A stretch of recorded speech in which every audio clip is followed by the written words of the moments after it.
How's it going, everyone, and welcome to another video. Today we're going to be looking at if New World's Aeternum is worth starting in 2025, or returning to if you used to play the game. I currently have over 1,900 hours in New World, so now I'll take a step back and evaluate how my journey has been so far, and let you know if I think the game is worth your time or not. But first, please consider giving the video a like and subscribing to the channel. It helps out massively. Now, let's get started. I'll start off by giving you all an overview of the current state of New World and how we got here, before going over what you can expect from the early game, mid-game, and end-game in New World for PvP and PvE players. And then, finally, I'll go over which players I would recommend this game to and which I would not. As most of us know by now, New World's launch was horrendous. It pretty much set up unbeatable records for how fast the concurrent player base dropped, with immortality glitches, to money duplications, to insane queue times, and so much more, that just made the game not fun to play. It was just a disaster. It wasn't entirely unexpected from a newer development studio, but it still left a sour taste in a lot of players' mouths. This is why there's a really big population of people who will never come back to this game, and no matter how much work the devs put in to improve the game, they will always talk down on it and say it's a dead game. That's not to say the game isn't currently in a bad spot, just that there has been a lot of improvements at the same time. In the last 2 years alone, we've seen the game improved massively. First, with a free expansion in Brimstone, which added an impressive new zone with tons more to do in-game, and the addition of heart runes, which are like special abilities.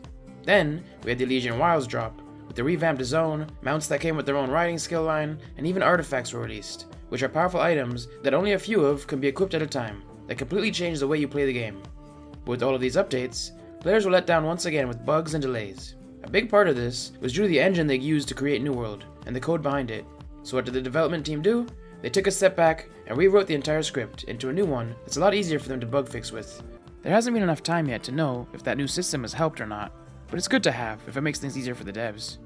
I made a should you play video for New World last year, and at the time, we were going through a massive drought of content, with everyone majorly looking forward to the June announcement that was being kept under wraps, but being hyped up to oblivion. I was extremely optimistic about the announcement, but it's safe to say it was a pretty big miss by the dev team. The existing player base had pretty much had a year of minimal content, so that the game could come out on console. It was a tough year to go through for people who love this game, but we made it through it, and admittedly, having the game on console is massive for the long-term health of New World. The console release saw a whole new group of gamers being able to play the game, coming in to experience it fresh, without any preconceived notions. The positivity from the new players was a breath of fresh air, to a community that had become very bitter. Plus, it was great to see the servers full again, with players running all around Aeternum. And that brings us to now.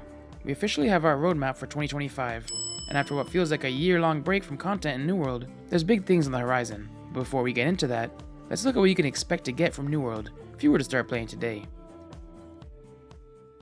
For starters, the early game experience in New World is second to none.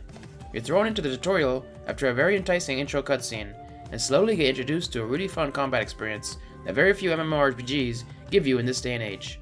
Plus, the visuals and the world of Aeternum are stunning. I constantly find myself stopping and just looking at the environment. New World isn't tab target like a lot of MMOs. It has action combat that leads to really high skill-based battles that are a lot of fun to be a part of. That's not to say it doesn't have its flaws and can still be improved further, but it's a lot more fun than tab target in my opinion. Then, you have the class or skill system. New World allows you to use any weapon you want, and each weapon has their own level, which unlocks more skills as you level it up. It's a great system that really encourages trying new builds, as you can go from a heavy tank to a light DPS mage with a few clicks of a button, allowing you to really experiment and find your ideal playstyle without having to make alts. I played for several hundred hours as a melee player, before falling in love with the fire staff and making that my main weapon of choice. And then, there's so many options you can pair it with: a blunderbuss, which is like a massive shotgun, or a rapier, or some kind of magical gauntlets. You can even pair it really well with a great axe, since they added the Abyss artifact into the game. I also really enjoy how simplified it all is, while still having a high skill cap. You can only slot 3 skills per weapon, with an ultimate ability as well, so you have to master your movement and cooldown times to outsmart your opponents. I much prefer this over some other games where there's 20 skills on your bar, and you're running through crazy rotations just spamming buttons. Once you get done with the tutorial, you're kind of sent off to do your own thing in the world, but there's a really interesting story quest you can choose to follow that they recently completely redid from the launch version of it, that makes the story so much more cinematic and interesting. It really enhances the leveling process when going the main story questline route, and just by doing all these missions alone, and a couple of side quests, you should end up at max level. It's a lot less of a grind than it previously was, especially with mounts being added. Along with your leveling journey as well, you'll constantly be finding yourself sidetracked, leveling all of your skill lines. You'll be having a blast with it, because it's all just so satisfying and rewarding to do. Whether you're leveling your skinning, logging, mining, fishing, or even your music skill line that was added recently, which is used to get certain bonuses, there's just so much to do, and that's before you even get into the crafting skills, which will have you refining everything you get and turning it into gear that you can use or sell for gold. I will say some of the crafting at endgame is a bit cluttered and overly complicated, but it looks as if they will rework all of that very soon and make it a lot better. They recently did so with the cooking skill line, and they mentioned other skills will follow behind it shortly. It really has an old school RuneScape feel when it comes to skilling, which is a game I loved growing up. Eventually, you hit the current level cap of 65, and from there, you'll just be perfecting your build, gearing up, and getting ready for whatever endgame you want to participate in. So this is what I would consider mid-game. You're level 65. Now you're going to want to be gathering materials to max out your heart rune, and get all the trophies for your houses to get your buffs, and get the optimal gear for your build. Currently, the best way to go about getting the best gear in the game is by raiding, but if you're more of a crafter, you can go out and make your own gear, utilizing the trade skill system in the game. The best part of gearing up, though, is hunting down your artifacts. These are powerful items that you can have one of per gear type, for 3 in total, that completely change the way your build plays. Most of them are pretty easy to get by doing a variety of activities across Aeternum, and then, once you get them to drop, you must complete a few quests to unlock all of the perks, before you can finally upgrade it to its maximum potential at a gypsum kiln. I have a series called Artifact Hunter, where I start out with a fresh level 60 account with no artifacts on it, and hunt down each one, letting you know more about them, how to get said artifact, and how long it took me to acquire it as well. If you want to check that out, playlist will be linked in the top right and video description. But once you've gotten your artifacts of choice, and the gear you need to make your build work, you're good to go. And then, it's just about min-maxing. This requires quite a bit of gold to get to this point, but it can be done relatively quickly, and there's tons of ways to make gold in New World. Once you have all of your gear set up, you can start working on your skill line tools, your bags, to be able to carry more and get a couple bonus perks. You could go for crafting and skilling sets to make you more efficient at those skills, or start grinding your PvP track level. There's just so much to do, and this is pretty much where your endgame starts. You got a great set of gear that makes you a formidable opponent. Now, you're just maxing out the final couple of percentages with things like trophies, or you could be going for a second set of gear for if you like to do multiple things in game. All of these sets can be set up in gear slots, which can be toggled in and out of via the use of hotkeys, which is a new thing they also added recently. At the same time, you can also now decide if you want to be mainly PvP or PvE. I think a healthy mix of both is the best way to play and enjoy the game, but to each their own. For the PvP players, there's a good amount of content for you, but if you've been playing for a while, not a lot of that content is new content. There's Outpost Rush, which is like a domination game mode that's a lot of fun and recently had cross-server added to it, which makes it easier to get into, even if you're in a low-populated server. Veterans of the game kind of have a love-hate relationship with this game mode though, because it hasn't been changed in so long, not even the map, so they're basically playing the same game mode over and over for so long, hoping for something new. But their prayers have been answered, as the devs have confirmed that a new map is on the way that will come out this year. Plus, the reason it took so long was because of something on the back end, which they have fixed now, so new maps and game modes should be coming a lot more frequently than they have in the past. A shorter game mode that focuses on smaller scale combat will be 3v3 arenas. This is a lot of fun despite having its rewards nerfed recently, but essentially, 3 players against another 3 players, and the team with the most wins by the end wins the mode. It's simple but fun, and it's great for getting better at PvPing. There's also a newer mode that they added called Races, in which at certain times of the day, for an hour, a zone will be thrown into conflict and all 3 factions will fight over that zone. If you enjoy PvP, you can flag up, find a team, and go fight in these. Be warned though, it's pretty zergy and can get a bit laggy if you don't have the best computer or internet. And then if you really love PvP, you can flag up for PvP at all times when you're doing anything in the open world. So if you're out gathering or questing, and you have your PvP flag on, and you see another opponent who's also flagged up, you can fight it out to the death. These open world fights can be a lot of fun, because you'll find yourself fighting in all kinds of crazy areas and scenarios. If you're struggling to find other people flagged up to PvP against, there's also these things called faction control points, which you'll get PvP XP for capturing from an enemy faction. So you can head over to these to capture them, or if you see on the map one's being captured, you can head there to fight the people who are capturing it. Then, there's the wars. For those of you who are top tier PvPers, each zone will be owned by companies in the game, and will be fought over in a kind of castle siege game mode. Whoever wins gets the territory, and an insane amount of gold along with it. Because of this, there are massive hardcore companies built around territory control, and to get into these wars requires you to be very well geared and very good at the game. There is still a chance you can be randomly slotted for a war every once in a while when companies don't have enough members, but usually you'll just end up on the side that's getting steamrolled. Wars can be a lot of fun and very intense, but it's hard to get into one, so a lot of you probably won't be seeing much of this content. The devs did hint at a system they are working on though, to make wars more accessible to the everyday player with a kind of mock war system. We don't have any more information than that, but that would be an awesome addition to the game as well. And then finally, we got the newest bit of PvP content that the community has been waiting on for ages, in the free-for-all PvP island. This was dropped with the console release, and has been a blast to experience so far. The whole Cutlass Keys zone has been revamped and upped in level to become an endgame zone with a cool pirate theme to it. Attached to this zone is what's referred to as the PvP island, and it's basically what it says on the tin. As you enter this area, you will get flagged up for free-for-all PvP, and anyone you come across has the ability to engage in combat with you. Throughout the island, there's resources and chests, much like the rest of Aeternum, but you need to leave the zone with them to cleanse said items and make them usable. If you're killed before you can leave the zone and cleanse your items, you'll drop a good chunk of them for other players to steal. This is a really fun risk and reward PvP system with a unique currency known as Mystic Doubloons that you can collect on this island to turn in at the Wheel of Fortune for great rewards. Also, for you PvP enthusiasts out there, the devs have announced a new system coming to the game known as Seasonal Worlds. These will be fresh start servers with unique rule sets to make your experience fun and new.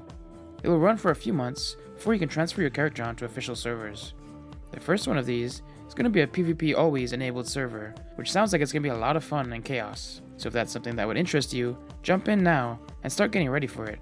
I'm hoping that if this server goes well, that it might open up the possibility of PvP only servers in the future, which would be really awesome for the PvP enthusiasts out there.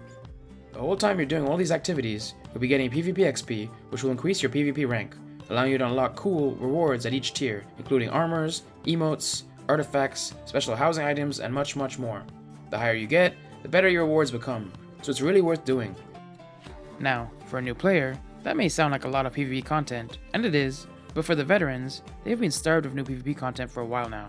The Free-for-all Island was a massive step in the right direction, and the devs have said that they have a lot planned for the PvP player base this year, so that's great to hear, and I expect the PvP experience in the game to only get better from here on out.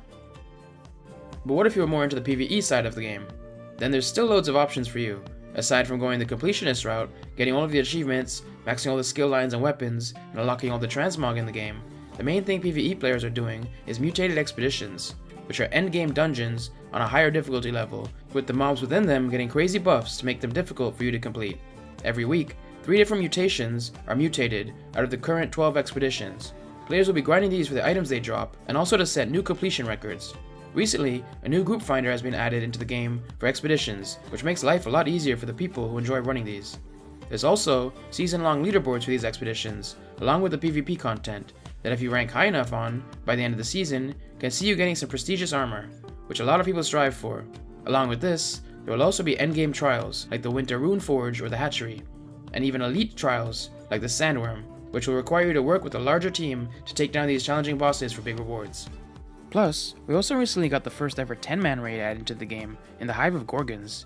This is very difficult endgame content that will see you working as a team to take out massive bosses in a stunning environment, with the chance at best in slot gear being awarded to you and your teammates if you can beat the bosses. But there's just infinite things you can do as a PvE endgamer, whether you want to be a fishing main and just fish all day making your gold that way, or you can play the in-game market trying to get to the gold cap. There's also a really cool housing system in the game with tons of unique furniture, and you can own 3 houses per character, so I like to manipulate furniture to make crazy houses in the game. My most recent house, I used cabinets to make a wooden roof patio for my house and built a little showroom up there. I'm also currently working on getting unique transmog looks for all of my gathering skill gear sets. Some people will just throw on some podcasts and go around chopping down trees. Others are all about the transmog. Hell, some people even like to just sit in global chat all day talking about politics and religion and consider that endgame. It's really whatever you make of it. But that brings us to if I would recommend this game or not, after spending almost 2,000 hours in it. And it's pretty much a yes for almost everybody out there that likes action combat MMORPGs, especially if you've never played this game before. There'll be tons of content for you to run through, and it's 100% going to be worth your money. You could even get it on sale like I did. I managed to pick up the game for $20, and then I get the expansion a while after. But to get 2,000 hours out of the game, and I still have a lot more content to complete, I got my money's worth out of New World, and then some. Plus, by the time you start getting to endgame, the content on the roadmap should be getting implemented into the game, which will just be more for you to do. And for a game with no sub fee, you can take your time with everything, taking breaks when you need to, and coming back whenever you want to continue on your journey. There's just so much here, and the world is stunning. If you're into action combat, I think you're going to love New World. If you do end up enjoying this game, the Elysian Wilds expansion is pretty much a necessity because it allows you to get to level 65, get artifacts, and even your mount, which is pretty vital. We can always test the game out and see if you enjoy it before getting this. Again, sales happen often, so you could wait for the expansion to go on sale. If you're a player who has the game, but quit shortly after launch, 100% you should come give it a second go. There's been so much improvement since then, and I think you'll enjoy the game a lot more now. You will eventually need to buy the expansion if you enjoy the game, but jump in, see if you like it, and then maybe when the expansion goes on sale, grab it for cheap and finish off your character. The same goes for players who quit before the free Brimstone Sands expansion. If you're a player who's sunk many hours into New World and has quit recently to the console release, it might be worth your time coming back to check out the game if the free-for-all PvP island interests you, or the Hive of Gorgons raid. Other than that, we also have the roadmap out as seen on screen, so if any of the content on there interests you, you can hold off a bit and come back when whatever it is you're looking for drops. I think the PvP Always On seasonal worlds is going to be a blast, so if that's something you'll enjoy as well, you might want to come back and start preparing for it. There's a lot on the way, with the seasonal worlds, new PvP modes, new mode maps, invasions mode, a new endgame reputation system, barbershop, global storage, pickup wars, territory system improvements, and even more artifacts. Overall, New World is a game that I love, and I have sunk in tons of hours into it. It's been a bumpy road getting here, but I think the game is in a really solid place.